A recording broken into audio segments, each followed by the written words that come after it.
Hello, viewers. Another beautiful day. Yeah, hope your five senses work, health, and strength is good or excellent. Listen to this. Crysis 3 source code has reportedly been leaked a decade after launch. Crysis 3 modding incoming. 11 years, 9 months since the original PC release. And then it says 11 years and 9 months after the original February 13 launch of Crysis 3.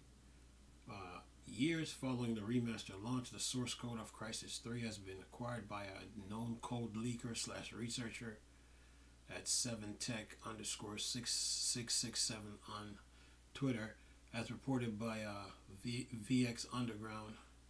It says an account for a platform dedicated to achieving malware and other niche softwares. It says here, in our sleuthing, we couldn't find any major release based on this, but in this early stage of leak source for an old game, that's to be expected with some salt left discussed through implication of a source code leak like this. And then it says, first we need to establish a little bit more history than just when the game and its remaster edition happened to be released. The current context of this Crysis trilogy and its remaster is mainly for better supporting modern platforms than providing noticeable graphics overall, besides adding ray trace reflection to the trilogy, which already had a superb screen space reflection implementation graphics upgrade between the original Crysis trilogy and the remaster games on PC are relatively minor. And then it says the modern consoles and the platform to benefit from most from these remasters, since the original trilogy could run as low as 20 FPS with the compromised visual targeting the PS3 360 console hardware of the 2010 era. And these days you can't even buy the non-remaster Crysis trilogy on Steam anymore. So it says here, so with this information in mind,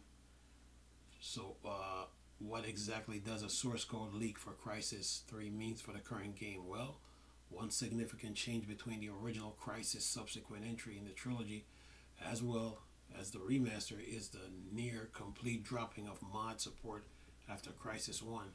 For developers, though, a source code leak is pretty much the golden goose.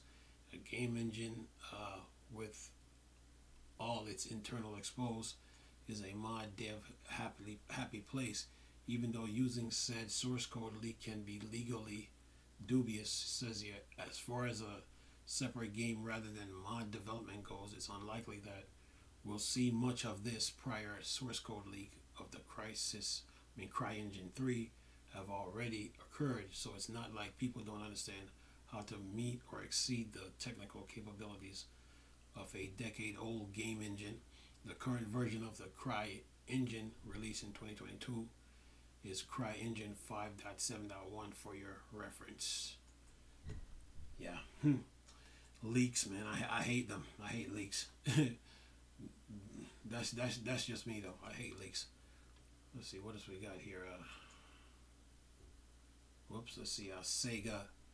Sega allocates $200 million to spend on Super Game Initiative across the next 3 years. Sega has set aside $200 million to spend on Super Game Initiative across the next 3 years. Will include funding and planning of live service games.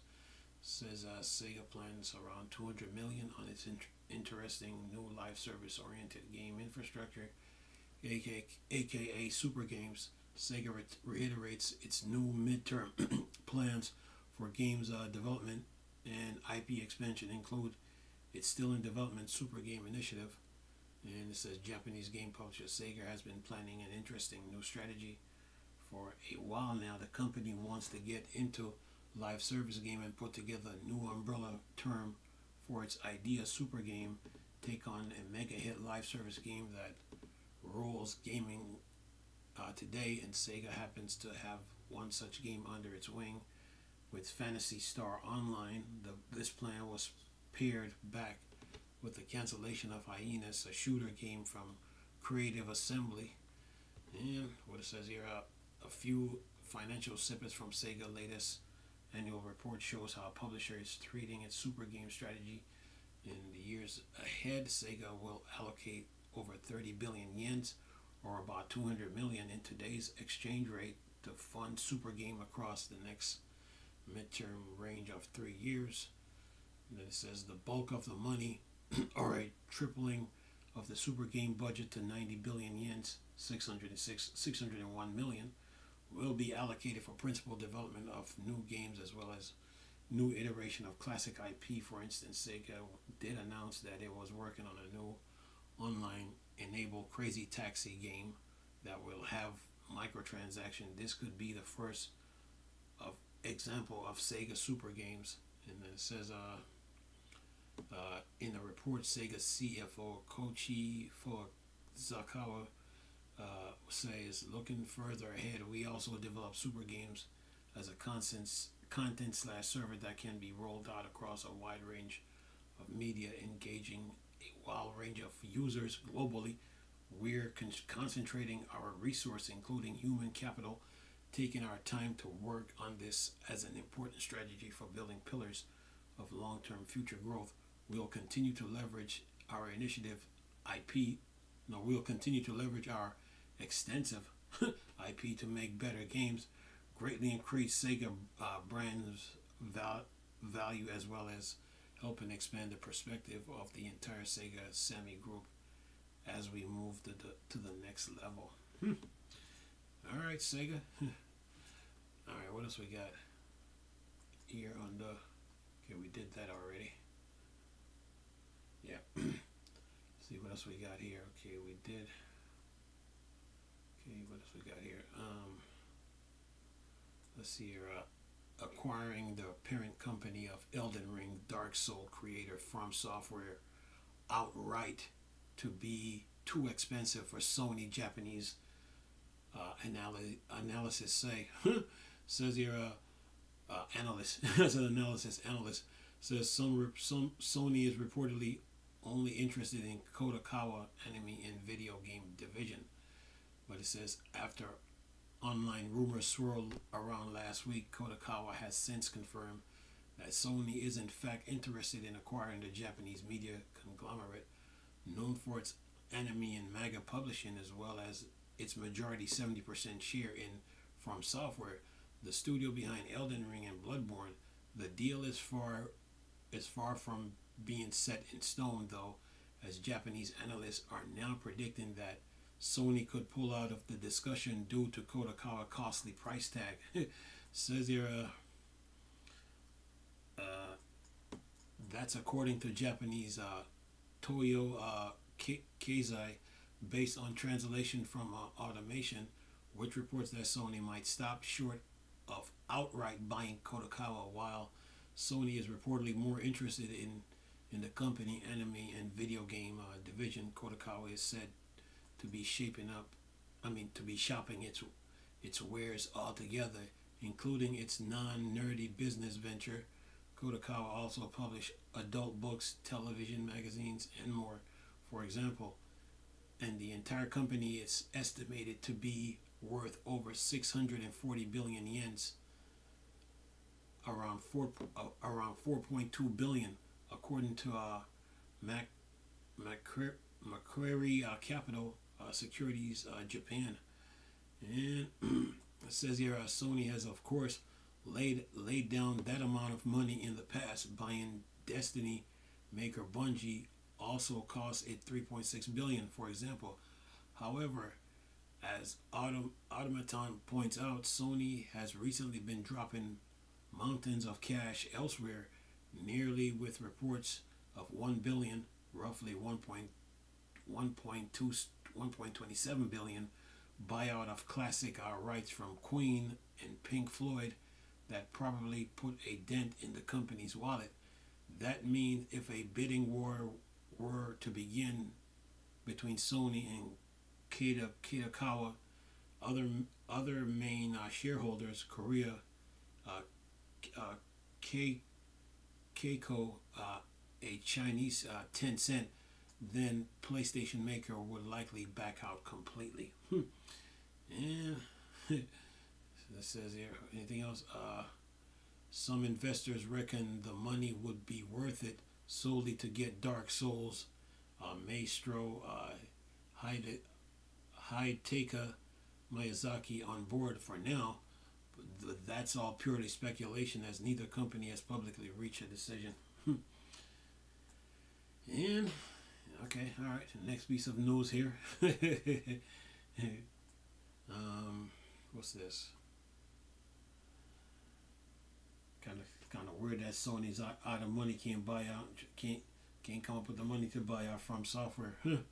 Says here, Dragon Age and Anthem producer says live service game dramatically fail as they forget they're competing with juggernauts like World of Warcraft as they are now, not as they were 20 years ago. Well, Mark Dara has a warning for folks walking into the live service arena.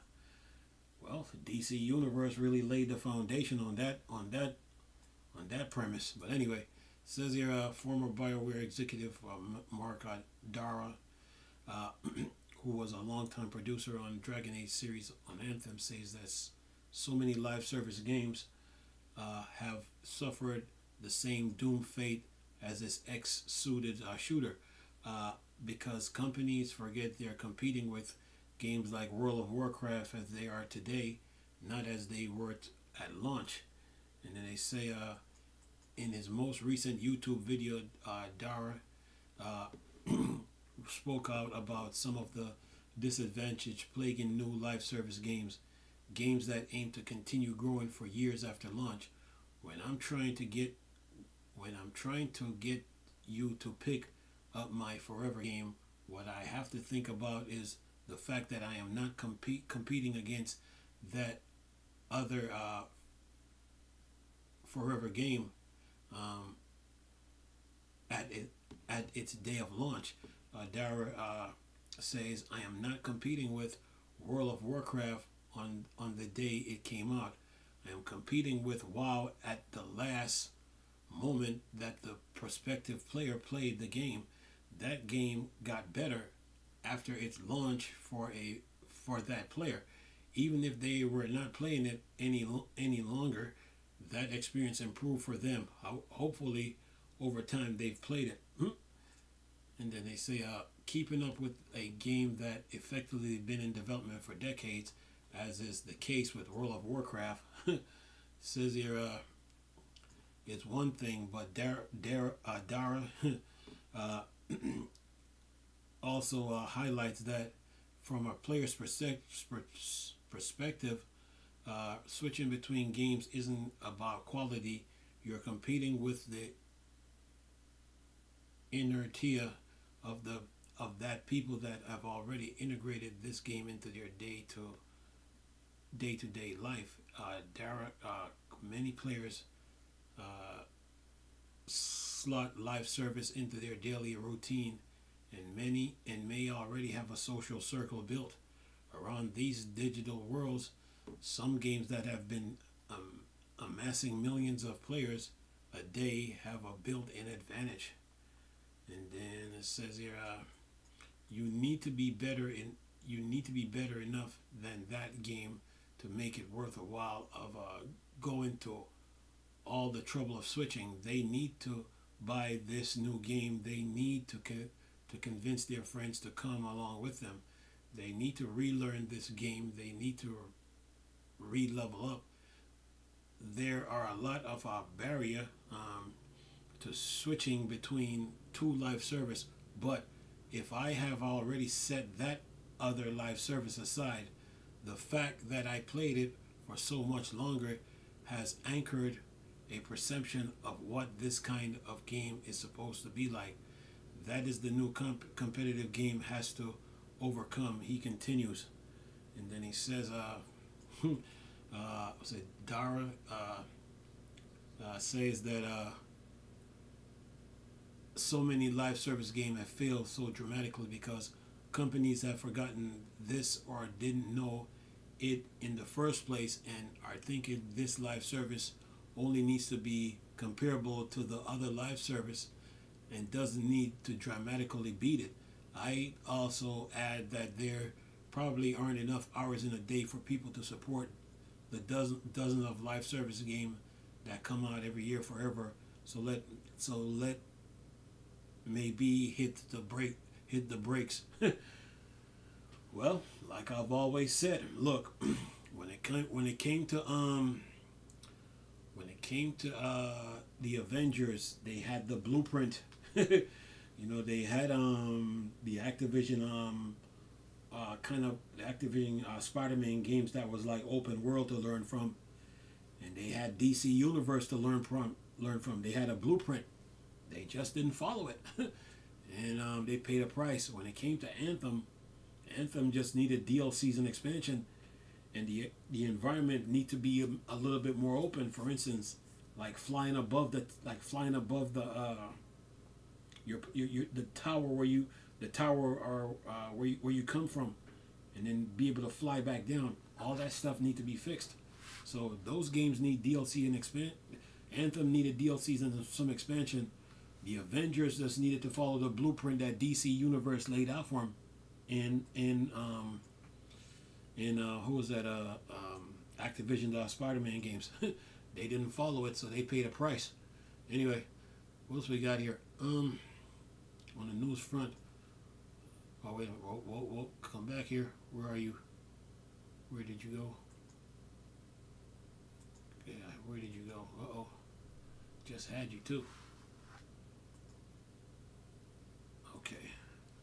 We got something here too. On from what's that? From Twigtown. See, they should have just followed the blueprint that was laid out. That's what they should have done, but they didn't. Man, they paid the price, man. They did.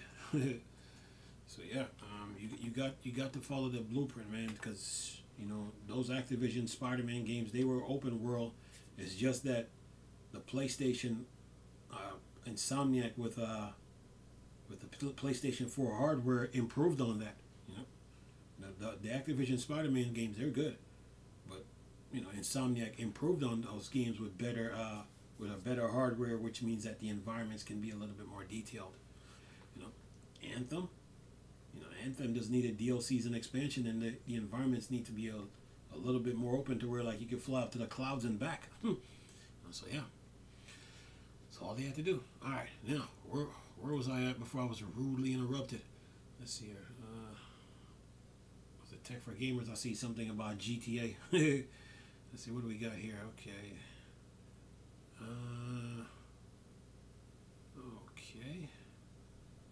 Okay, let's see. Remedy says that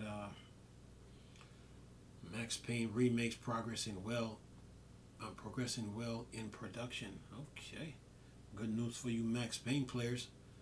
Now I gotta keep you guys in the loop. Let's see what article says here.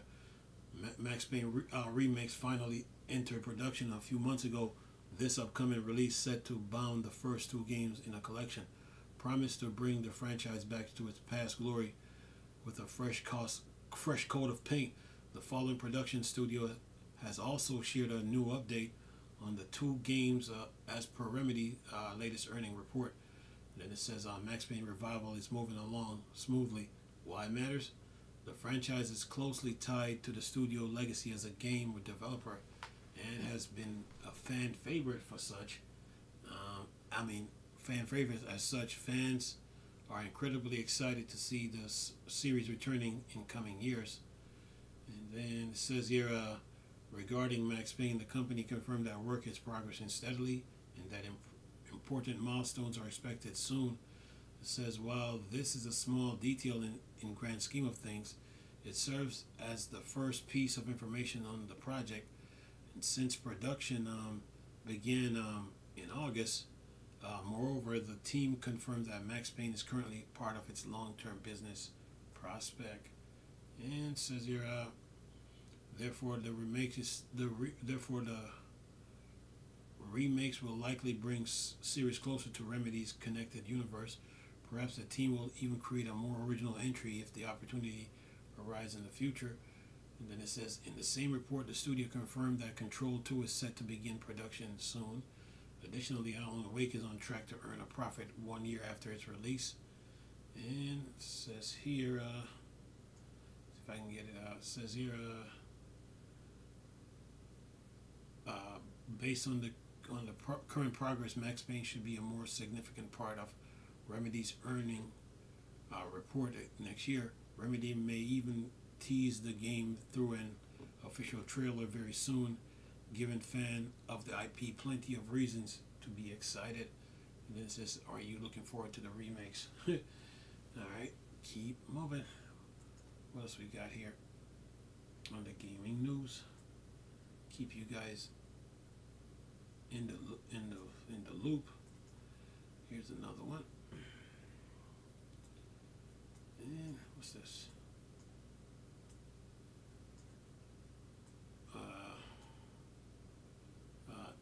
Everyone wants to avoid clashing with GTA 6 in 2025, says Xbox execs.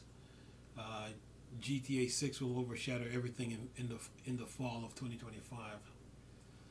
Well, that not so fast, not so fast. It says here, there is no doubt that GTA 6 will be the biggest game of 2025, despite releases like Death Stranding, Doom, The Dark Ages, and Fable launching in the same year. Nothing will be able to challenge Rockstar's much anticipated return to the industry. However, this also is a double-edged sword for gaming. On one hand, GTA 6 will be a monumental release for the industry, but it will also lead to problems for other games. According to Matt, the industry will plan around the title to avoid a clash. It says why it matters. GTA 6 and Rockstar influence could lead to various launching later than expected. It says here, during a recent podcast, Xbox Game Studio head Matt, I'm not going to say his last name, anyway, has asked about Microsoft's incredible slate for 2025. The game giant has several high-profile games released next year, with rumors pointing to the likes of Gears of War E-Day also being included. Matt was asked whether Microsoft was waiting for Rockstar to confirm GTA 6 release date in order to plan around the title. He acknowledged that most teams would look to avoid clashing with GTA 6 since Grand Theft Auto has no real competition. Says here, however, he stated that Microsoft needs to avoid competing with itself since so many games are slated for 2025. The gaming giant intends to work out a reliable release schedule that allows each release to shine. Oh, they're trying to learn from me. Anyway, it says here, this is precisely why games like Perfect Dark, State of Decay, and Gears of War E-Day did not receive a release window at this month's showcase. It says here, it is important to note that GTA has always been a juggernaut. However, the series becomes unstoppable after GTA 5, while the likes of Call of Duty could hope to challenge its dominance in the past. It may be best for studios to make room for GTA 6. And it says the reaction to the initial trailer are anything to go by. The release will certainly overshadow everything in fall 2025. Matt is aware of this and hope to avoid the worst case scenario. All right, look, when it comes to, okay, let's say GTA 6 comes out. GTA 6 comes out. There's about 7 billion people in the world. Not everybody, I would say about, you can go by the views on YouTube of GTA 6 trailer. That's the amount of people that's going to be playing that game, and some people probably watch the trailer twice. So let's say it would be like when Starfield came out. When Starfield came out, From Software released Armored Core 6 like a week or two before Starfield come out. So If GTA 6 comes out in September, okay, then no big no. I would say developers need to release games like in October, November, December. Like if it's September, well, I mean, EA can still release their sports games. EA can still release their games, but as far as like other developers, like Call of Duty. I mean, if they're still releasing Call of Duty in October, then they're fine because GTA and Call of Duty are two different games. Um, uh, Developers can release games in October, November, December. So if GTA comes out in September, yeah, then release the following months after that. So within 2 weeks time, the game, they'll have 2 weeks to grow, and but other games can release like the next month after that. So yeah, because you got to go by the numbers of views on YouTube, just to see how big the release is, and if you subtract the people that watch the trailer twice, that watch the trailer twice, if you remove that, then you will know that the number for GTA is not that big. So it might be up in probably in the 80s and 90s, but 100 million people playing GTA. I seriously doubt it. But anyway, but other than that, man, it's gonna be a big game. All right, what else we got here on the gaming front here? So I can put this news out. Let's see here. What's this? Okay, we covered that. Let's see. Almost done here. And I got one more on GTA here. Antitrust in the what? FTC at it again. All right. Let's see here. PC gamers might have to wait for GTA 6 in 2027, says developers. And it says here, ever since the first trailer dropped, Rockstar has been super quiet about what's going on with GTA 6. There have been multiple rumors, including a delay in 2025 release window, and now a former GTA developer stated that GTA 6 for PC could launch in 2027. It says, why it matters, a previous report suggests that the PC port of GTA 6 could launch in 18 months after the console version. And it says,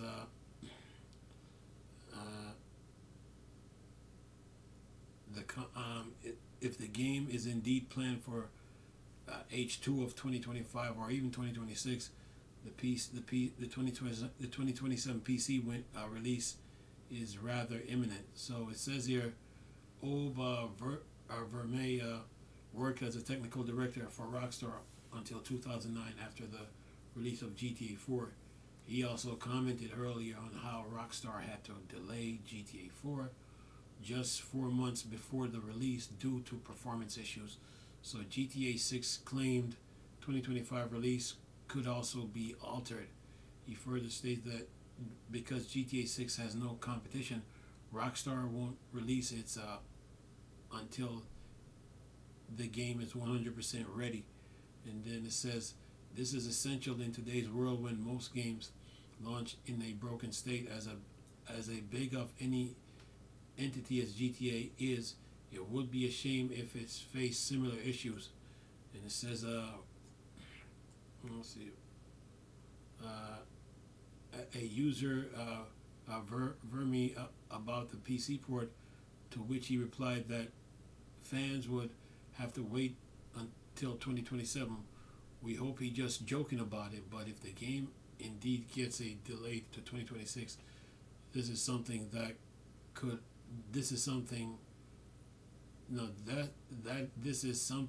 is bound to happen.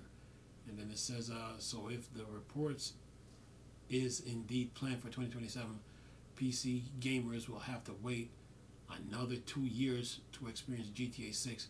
Vermeer comment that PC ports have many technicalities and tends to take more time. Therefore, console release are preferred first. And then it says, talking about performance, he said he expects GTA 6 to be capped at 30 FPS for PS5 and Xbox Series X and S. However, Series S could be difficult port. Meanwhile, the PS5 Pro could run the game at 60 FPS, but that's speculation for most part. Alright. Anything else? Well, PC gamers, you're going to have to wait. Anything else? That is that. So, yeah, GTA 6, well, 2025, 2026. Okay, well, you gamers get your consoles ready. If you're gonna play GTA 6, well, you might gonna have to get an Xbox Series X. Series X is probably the 2 TB model. Try to get your hands on one now, or try to get you a PS5 Pro. And yeah, get ready for it. Right now we're in 2025, so 2024. So the game is coming. So, and then PC gamers will have to wait probably about a year after the game is released. So, PC gamers always been waiting. So I don't think it will affect them. Some PC gamers probably play both console and PC, so they'll probably buy the game on console first. But when it gets to PC, they'll already know what to do because they played it already. So yeah, there's that option. Anyway, that's the news I got to report as far as gaming is concerned.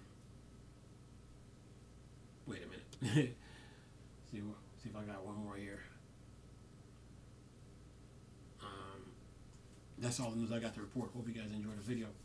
Nice talking to you people again. Chris, Star Wars, Star Trek Flying, or Dark Side. Go. Peace.